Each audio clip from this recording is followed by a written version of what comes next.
So today, guys, we're gonna try to test the limits of the SU-30 flight model and the new, basically, maneuver mode of the flankers, okay? So, yeah, guys, this thing can do a combat like nothing else. Look at this. I mean,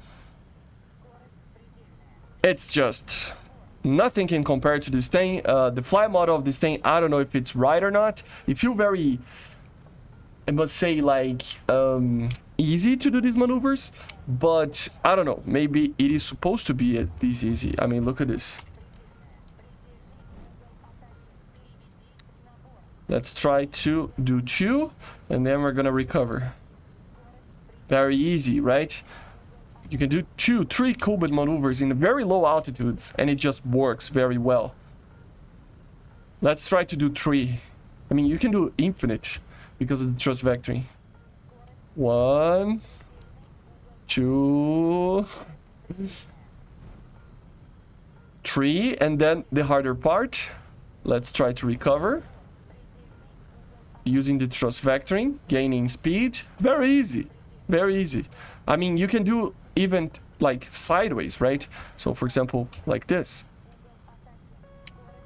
and you recover.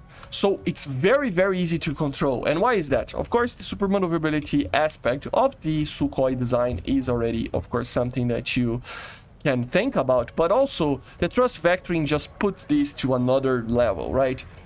You can do even some weird stuff, like for example, I'm flying straight to that, but honestly, I want to go to the airfield. So I'm gonna go to the airfield.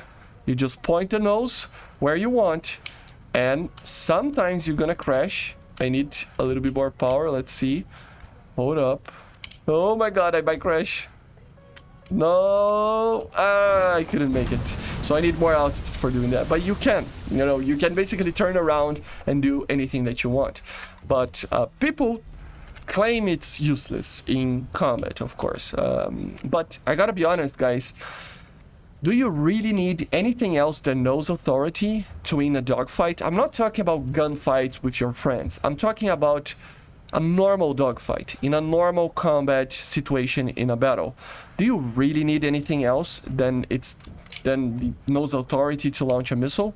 No, you do not, right? And with this, you will have that. That's why I think in a normal battle, this thing will be the best aircraft for a dogfight, because it just has the nose authority. It doesn't need to win eventually, you know, and stuff. It just needs to win the first turn, and you will win the first turn because you will have the nose authority to do anything that you want, and you will fire a missile onto the target, and the target will die.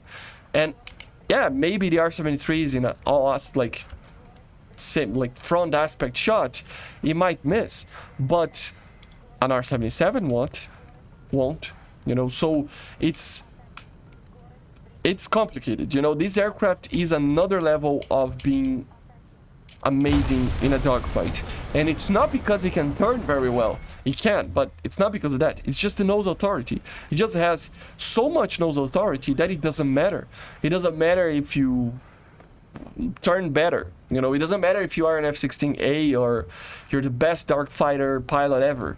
This thing will have the nose authority to make you die for a missile like faster than anything else, and you will be able to recover and keep doing that as long as he wants to. It's kind of crazy how much nose authority this thing has.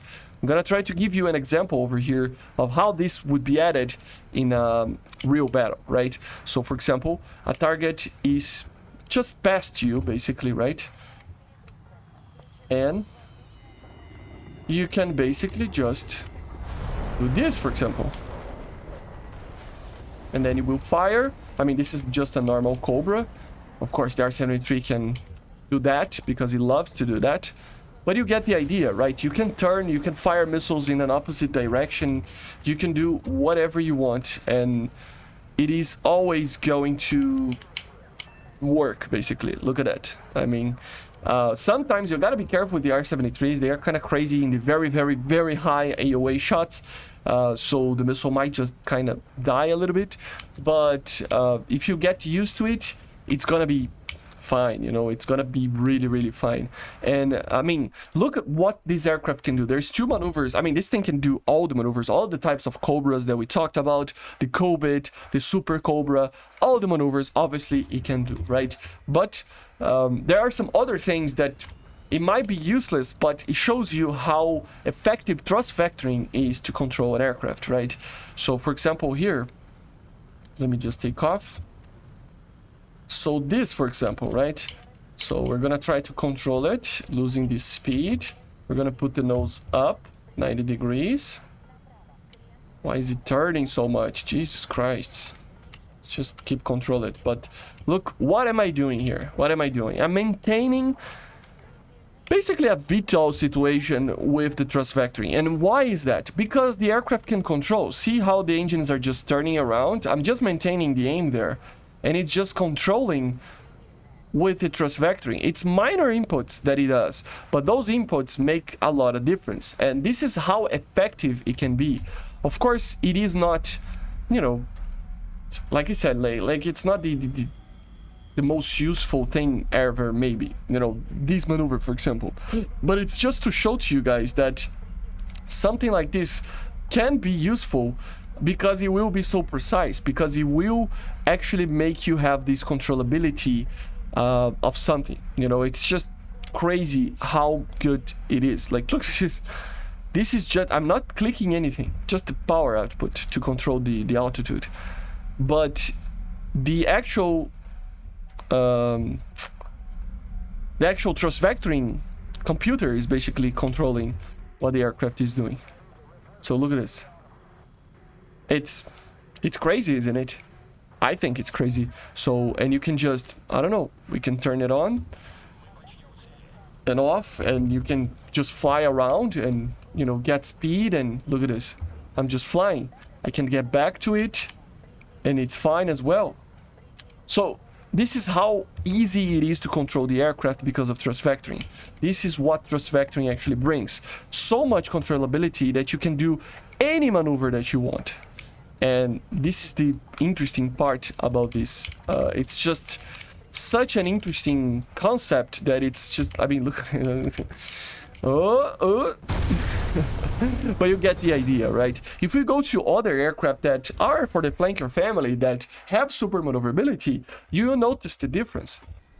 For example, in the SU-33, not only the SU-30SM, the SU-30SM will be the best, of course, because of the thrust vectoring, but it's nothing like the other flankers will not have these advantages, right? So as you see, I mean, look at this Super Cobra, very easy to do, kind of a Cobit even. I'm gonna crash here because I'm too low to the ground, but if you have enough energy, you can do the Cobit with a normal flanker now in an easier manner, because you don't have to use full wheel control. You just have an input that it's easier to do, right? So yeah, flankers got a massive buff with this. I gotta say, all the aircraft that receive these, the F-18 or whatever, you know, they are gonna be good as well. But the flankers are the ones that really push these to the limits. They are already amazing at what they're doing, right? So having this basically means that they can, like, do it more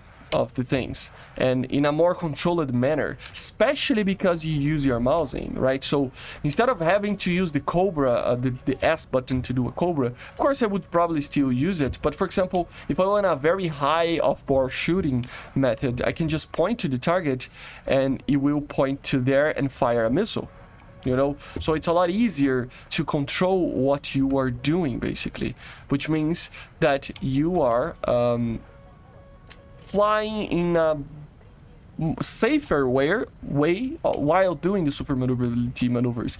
And again, guys, but dogfights don't happen. They kind of don't, but I mean, everybody's flying low.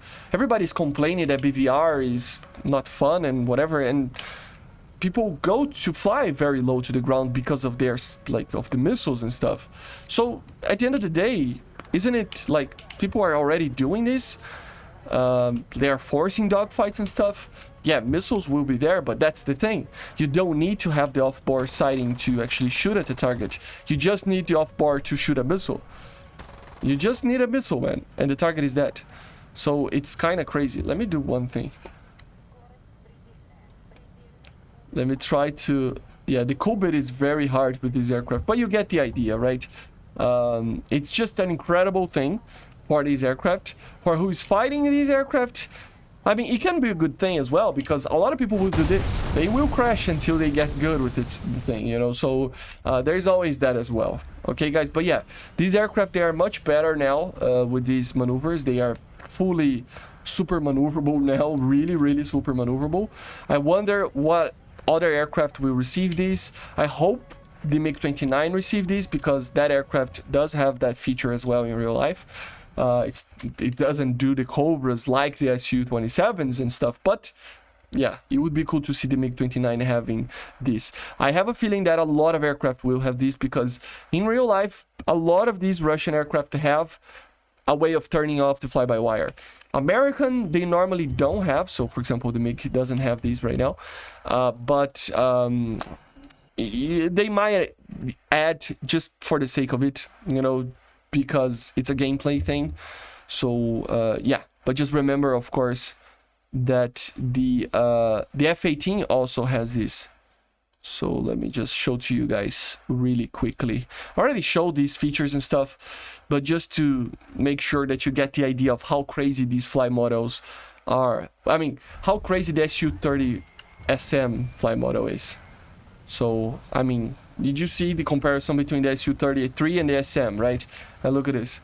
I mean, it can do some crazy maneuvers. This is a proper Cobra, but it's like, it's nothing like the SU-30. That's the scary part. So the SU-30 for sure will be a crazy aircraft.